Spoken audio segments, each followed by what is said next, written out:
Hey guys, and welcome to East Coast Brewing Plus Barbecue. And today, what are we doing? We're going to be smoking some baby back ribs.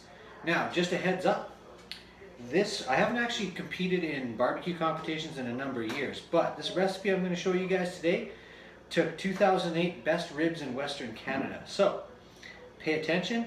If you want to wow your friends, your family, or if you want to compete, this is the recipe you want to use. So, what are you going to need first of all? Well, a couple of the ingredients we're going to be using today is a rib rub. Now, this rib rub is a secret, and I think maybe eventually I might actually put it on the channel, but I'm just not ready to do that yet. So, you're going to need a rib rub. There's all kinds of recipes out on the internet. You can Google them, you can buy some of them, you can make them, whatever, but you're going to need a good rib rub. But I'm going to give you one tip secret. Lots of brown sugar, okay? Then you're going to need some orange juice. Yep. Dr. Pepper. Dr. Pepper is awesome for barbecuing, and you'll see why.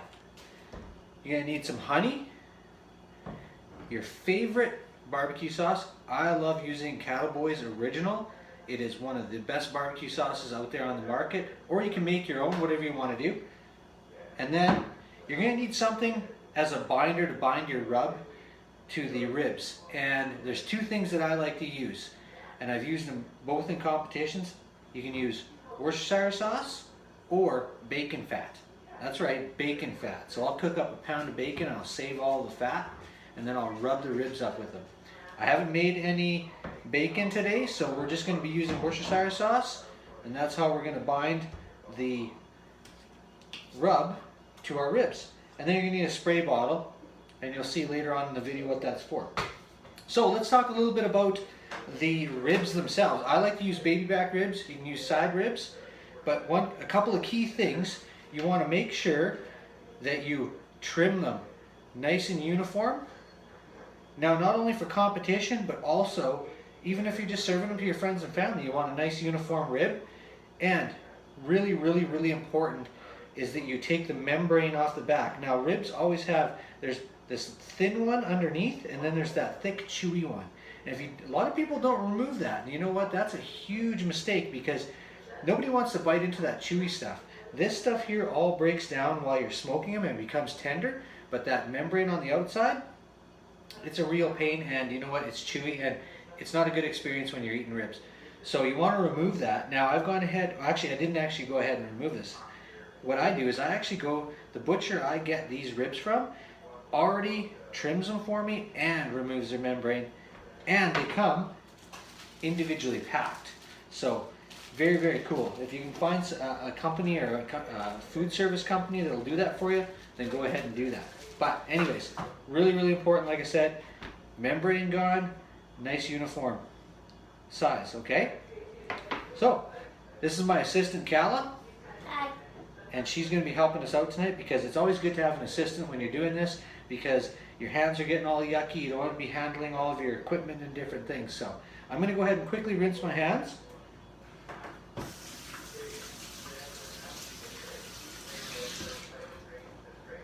Now, before we get started, as always, you need to have a home brew.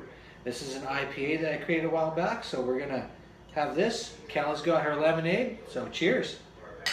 Cheers to barbecue and brewing. Oh, that's good. All right, first things first. We're going to take our Worcestershire sauce, and we're going to sprinkle just a little bit. You only need a little bit on there, and then we're going to rub it down. Just a little bit. Oh yeah, no, keep going along there. That's all right. You'll get the hang of it. That's good. That's good. Yeah, right on. Doing a fine job. Adds really, you know, Worcestershire sauce adds a really good flavor to it as well. And you don't need more on that one. No, it'll be okay. Really thick. It's all good. Okay. You know, you only need a little bit, because you don't want a lot, because otherwise your rub will just run right off, right? So there's enough on the bottom. Well, give it just a little bit on there. You want to focus most of your rub on the top side of your ribs anyways. Got a little bit there. That's probably going to be good enough. There's enough in the bottom of the pan here that we can soak it up. So that's good enough. Now we got a little bit of, I'm going to trim that off after.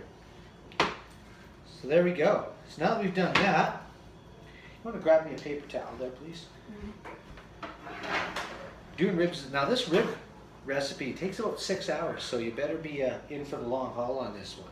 Next day. The video is not going to be 6 hours long, but I'm doing up actually 16 racks, and we're going to be doing them on a Green Mountain Grill pellet smoker as well as a Weber Smoky Mountain. All right, and then you just want to take a little bit of your rub, start sprinkling it on.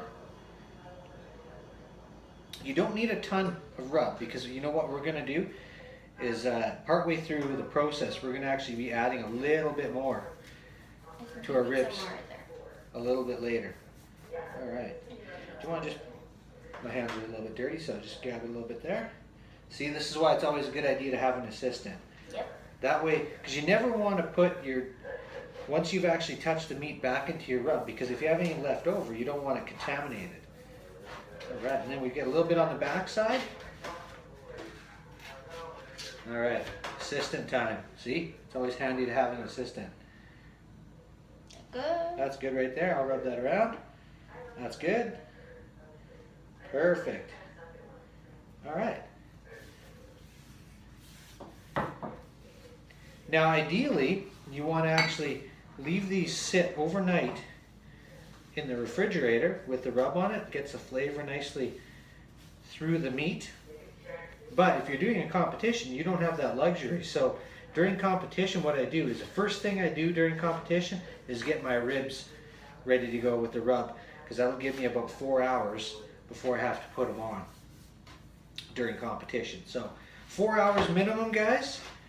Ideally, if you're doing them for friends and family, do them overnight. All right, so what we're going to do with these is we're just going to go ahead and cover these with cellophane or plastic wrap, and then put them in the fridge until we're ready to put them on the smoker. So we'll be right back to show you firing up the smoker and getting these on the grill. Cheers. All right, guys, so what we're going to be doing today is we're going to be using, to smoke these ribs, we're going to be using the Green Mountain Grill pellet grill, and we're also going to be using the Weber Smoky Mountain.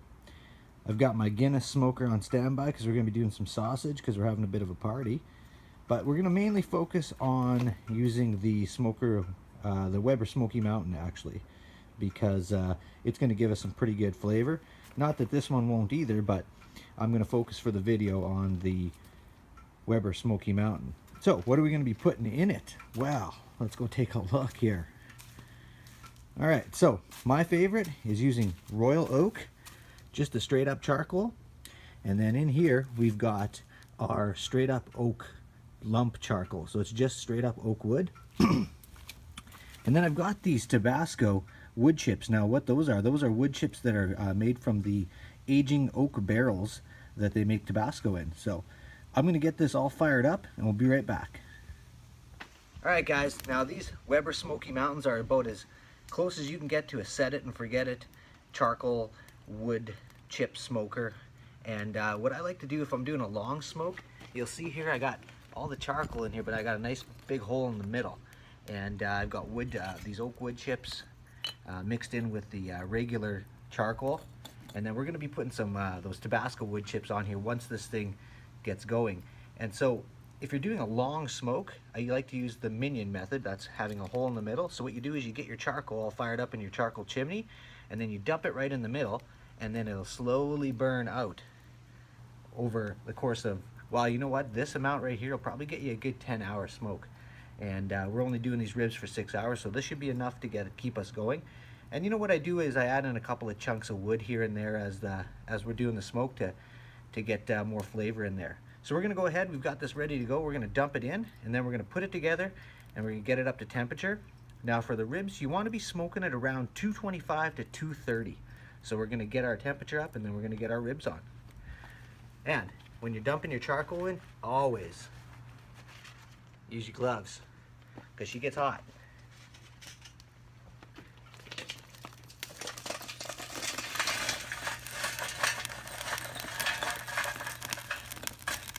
There we go. All right, we're gonna get this back together, and we'll be right back.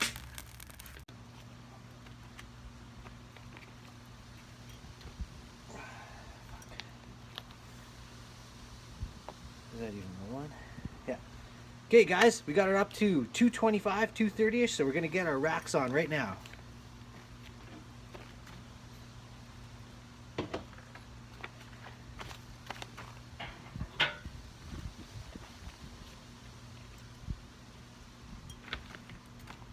There we go.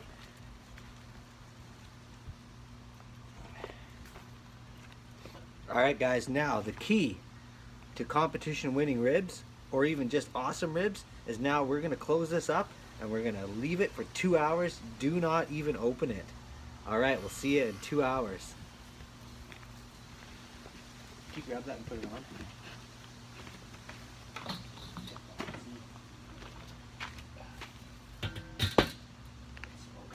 Whew. Maybe we should turn this off.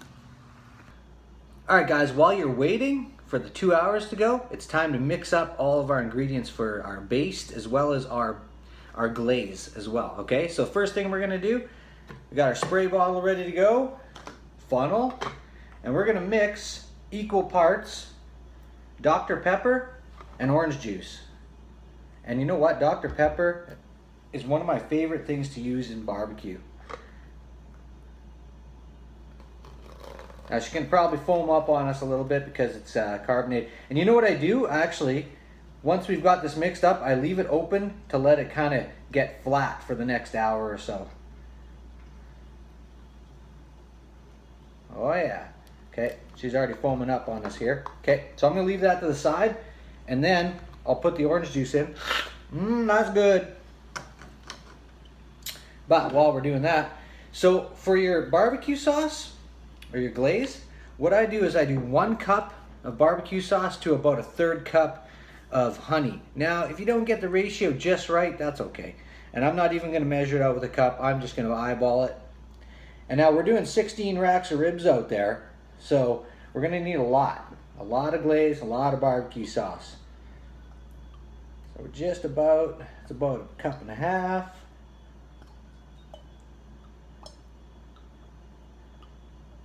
Man, this Cattle Boys barbecue sauce is amazing.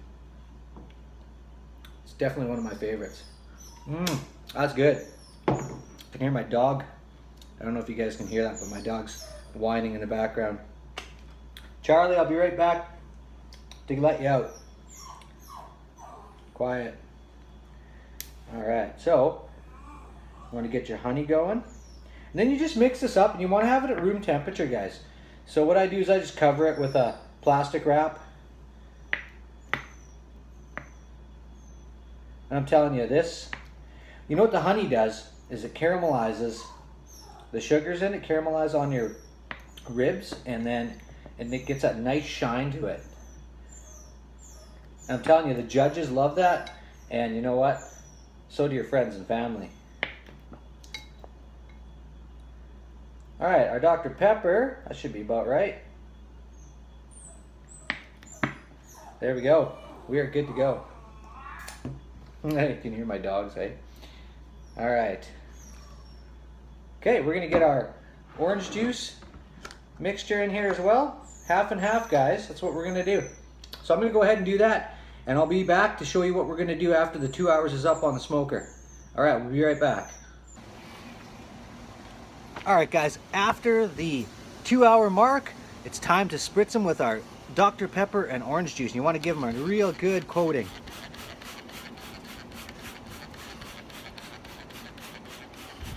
Is it looking good already?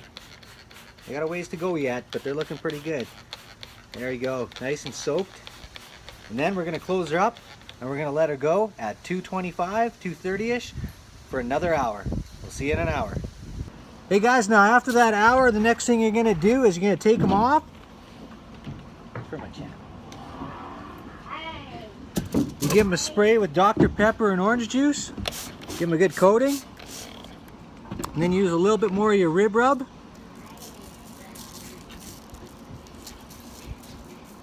And then you wrap them up and you put them back on for another hour. So I get them nice and tight. and you'll be good to go. See you in another hour.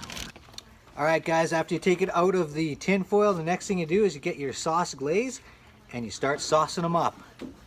Just like this. Lots of good sauce on there.